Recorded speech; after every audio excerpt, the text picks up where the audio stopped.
Hello ചങ്ങായിമാരെ, അപ്പോൾ ദാ പുതിയ വീഡിയോയിലേക്ക് എല്ലാവർക്കും സ്വാഗതം കേട്ടോ. ഇന്ന് സെപ്റ്റംബർ 14 നമ്മൾ എമിമോൻ്റെ രണ്ടാമത്തെ ബർത്ത്ഡേ കേട്ടോ. അപ്പോൾ ദാ ബർത്ത്ഡേ ആയിട്ട് ചെറിയൊരു ആഘോഷം കേട്ടോ. അപ്പോൾ ദാ നമ്മൾ ചിക്കനൊക്കെ വാങ്ങിയിട്ടുണ്ട്, നെയ്ച്ചോറൊക്കെ വെച്ചൊക്കെ അടിപൊളിയാക്കണം വിചാരിച്ചിട്ടോ. അപ്പോൾ ദാ ഇപ്പൻ്റെ വക നല്ല അടിപൊളി ചിക്കൻ ഇഷ്ടു കേട്ടോ. അത് നമ്മളെ ഭാഗത്തൊക്കെ ഇഷ്ടു എന്ന് പറയില്ല, അപ്പോൾ നിങ്ങളെ ഭാഗത്ത് എന്താ പറയണം കേട്ടോ. അപ്പോൾ അത് ആദ്യം ഉള്ളിയൊക്കെ അതിന് സെറ്റാക്കി വെച്ചിട്ടുണ്ട് കേട്ടോ. നമ്മൾ ഫ്ലെയിം ഓൺ ആക്കിയിട്ടില്ല കേട്ടോ. അപ്പോൾ ആദ്യം നിങ്ങളൊന്ന് കണ്ടു നോക്കട്ടെ, അടിപൊളി നമ്മളെ വെപ്പുകാരൻ്റെ ഇഷ്ടം എങ്ങനെയാണെന്നുള്ള കല്യാണപ്പുര ഇഷ്ടം എന്നൊക്കെ പറയില്ല അതന്നെ കേട്ടോ. അപ്പോൾ ഇതാ ഉള്ളി അരിഞ്ഞിട്ടിട്ടുണ്ട്. ഒരു 3 കിലോ ചിക്കൻ്റെ കറി ആയിട്ടുള്ളത്. ഒരു 5-6 ഉള്ളി ഉണ്ടാവും കേട്ടോ, വലിയ ഉള്ളി തന്നെ 5-6 ഉള്ളി ഉണ്ട്. അതിന് ശേഷം പിന്നെ പട്ട, കറാമ്പൂ, ഏലക്കായ.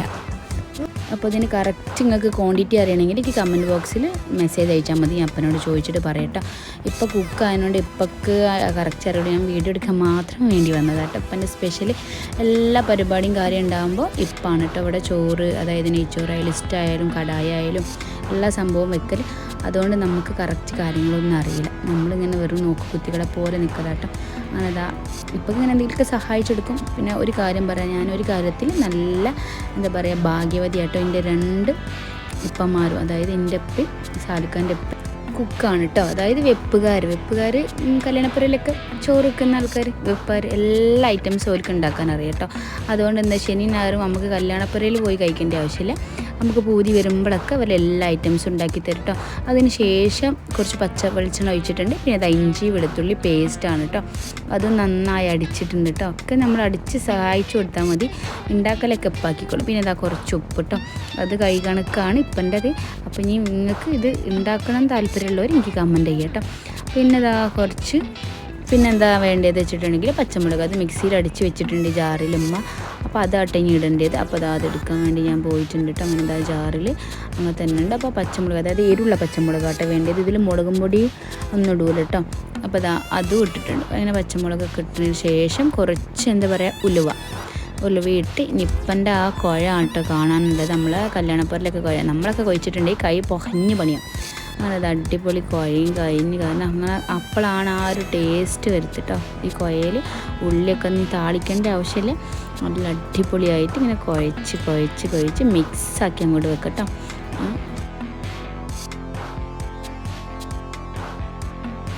ഇനിയാണ് നമ്മളെ പ്രധാന വീരൻ കേട്ടോ, ചിക്കൻ കഴുകി വെച്ച ചിക്കൻ അത് അതിലേക്ക് ഇട്ടുങ്ങാണ്ട് അടുത്ത നെക്സ്റ്റ് ഒരു കുഴൻ്റെ എല്ലാ മസാലയും പാടി മിക്സാക്കിയിട്ട്.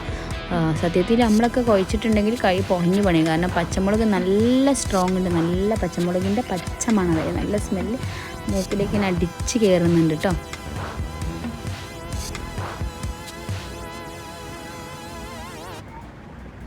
ഇവരൊക്കെ ഒരു കാര്യത്തിൽ സമ്മതിക്കണം കേട്ടോ, കാരണം എത്ര ആൾക്കാർക്കുള്ള അടിപൊളി ഫുഡാണ് ഇവർ ഉണ്ടാക്കുന്നത്. അതൊരു ഭാഗ്യം, അതായത് അള്ളാഹുവിൻ്റെ ഒരു അനുഗ്രഹം തന്നെ അല്ലേ.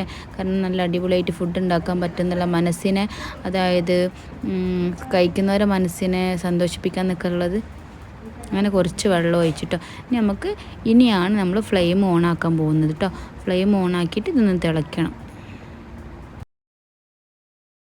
അങ്ങനെ ഇതാ ഫ്ലെയിമൊക്കെ ഓണാക്കി മൂടി വെച്ചിട്ടുണ്ട് കേട്ടോ, ഒന്ന് തിളയ്ക്കാൻ വേണ്ടിയിട്ട്. അപ്പോൾ അത് തിളച്ച് കഴിഞ്ഞാൽ ഇനി ബാക്കിയുള്ള സംഭവങ്ങൾ എന്താണെന്ന് വെച്ചിട്ടുണ്ടെങ്കിൽ നമ്മൾ ഉരുളക്കിഴങ്ങ് വേവിച്ച് വെച്ചിട്ടുണ്ട്, അതായത് പുഴുങ്ങി വെച്ചിട്ടുണ്ട്. അതൊന്ന് നല്ലോണം കൈ കൊണ്ട് ഉടച്ചിട്ട് അതിലേക്ക് ഇടാം കേട്ടോ. ഇതിൻ്റെ മെയിനായിട്ടുള്ള സംഭവം എന്ന് പറഞ്ഞിട്ട് ഉരുളക്കിഴങ്ങാണ്. അങ്ങനെ അത് നന്നായിട്ട് ഉടച്ച് വെച്ചിട്ടുണ്ട്. ഇപ്പോൾ അത് അതിലേക്ക് മിക്സ് ചെയ്ത് വെക്കുന്നുണ്ട്. അപ്പോൾ ഇപ്പം മൂടി വെച്ചിട്ടുണ്ട് കേട്ടോ, ഒന്ന് തിളയ്ക്കാൻ വേണ്ടിയിട്ട്. ഉരുളക്കിഴങ്ങൊക്കെ മിക്സ് ആവുന്നുണ്ട്. അപ്പോൾ ഞാനൊന്ന് തുറന്ന് നോക്കിയിട്ട്, അപ്പോൾ അതാ നല്ല തിള വന്നിട്ടുണ്ട്. ഉരുളക്കിഴങ്ങ് ഓൾറെഡി വെന്തതാണല്ലോ അല്ലേ. അപ്പോൾ അതാ നന്നായിട്ട് ഇപ്പം ഇളക്കുന്നുണ്ട് കേട്ടോ. ചിക്കനൊക്കെ വെന്തതാണ് ഓൾറെഡി ആദ്യം. പിന്നെ നമുക്കിതിൽ മെയിൻ ഇൻഗ്രീഡിയൻസ് എന്ന് പറഞ്ഞത് തേങ്ങാപ്പാലാട്ടോ, തേങ്ങാപ്പാൽ ഒഴിക്കാം. അപ്പോൾ നമ്മൾ ഇഷ്ടുകറിന് എത്ര എളുപ്പമായിട്ടാണ് ഉണ്ടാക്കല്, പക്ഷേ ടേസ്റ്റ് കിട്ടണമെങ്കിൽ എപ്പം തന്നെ ഉണ്ടാക്കണം കേട്ടോ. അങ്ങനെ ആ തേങ്ങാപ്പാൽ ഒഴിച്ച് മിക്സ് ചെയ്ത് ഇനി തിളയ്ക്കാൻ വെക്കണം കേട്ടോ. ആ തേങ്ങാപ്പാലിൻ്റെ കൂടെ തന്നെ നമുക്ക് എരുണ്ടോ അതല്ലെങ്കിൽ ഉപ്പുണ്ടോ നോക്കുക. ഉപ്പില്ലെങ്കിൽ നമുക്ക് കുറച്ച് ഉപ്പിട്ടെടുക്കുക. ഇനി എരിവിന് വേണമെങ്കിൽ ചില ആൾക്കാർക്ക്, അതായത് ഈ കുരുമുളക് പൊടി വേണമെങ്കിൽ ഇട്ടെടുക്കുക കേട്ടോ. അവിടെ മക്കൾക്ക് അത്ര എരിവ് ഇഷ്ടമില്ല, അതുകൊണ്ട് നമ്മൾ കുരുമുളക് പൊടി ഒന്നും ഇട്ടെടുത്തിട്ടില്ല കേട്ടോ. പിന്നെ വേണ്ടത് മെയിൻ ഇൻഗ്രീഡിയൻസ് എന്ന് പറഞ്ഞിട്ടുണ്ടെങ്കിൽ ചപ്പാട്ടോ. ചപ്പ് നന്നായിട്ട് നമ്മൾ കഴുകി അരിഞ്ഞ് വെച്ചിട്ടുണ്ട് കേട്ടോ. അതും ഇതിലിട്ടിട്ട് മിക്സ് ആക്കിയിട്ടുണ്ടെങ്കിൽ നമ്മൾ ഇസ്റ്റു റെഡി ആയിട്ടുണ്ട്. വേണമെങ്കിൽ നല്ല തിക്കാണെങ്കിൽ കുറച്ച് വെള്ളം ഒഴിച്ചു കൊടുക്കുക കേട്ടോ. അപ്പോൾ പിന്നെ ഇപ്പോൾ ലാസ്റ്റിലേക്ക് ഒഴിച്ചു കൊടുത്തത് പച്ച വെളിച്ചെണ്ണ കേട്ടോ. അങ്ങനെ പച്ച വെളിച്ചെണ്ണയും ഒഴിച്ച് കൊടുത്തിട്ട് നമ്മളൊന്ന് ജസ്റ്റ് ഒന്ന് നല്ല ഇളക്കിയിട്ട് തിളക്കാൻ വെക്കണം കേട്ടോ. തിളച്ച് കഴിഞ്ഞിട്ടുണ്ടെങ്കിൽ നമ്മൾ അടിപൊളി നാടൻ ഇസ്റ്റു റെഡി ആയിട്ട് നല്ല അജിനാമോട്ടോ ഒന്നും ഇല്ലാതെ തന്നെ നല്ല അടിപൊളി ഇഷ്ടം. എല്ലാവരും ഒന്ന് ട്രൈ ചെയ്യണേ.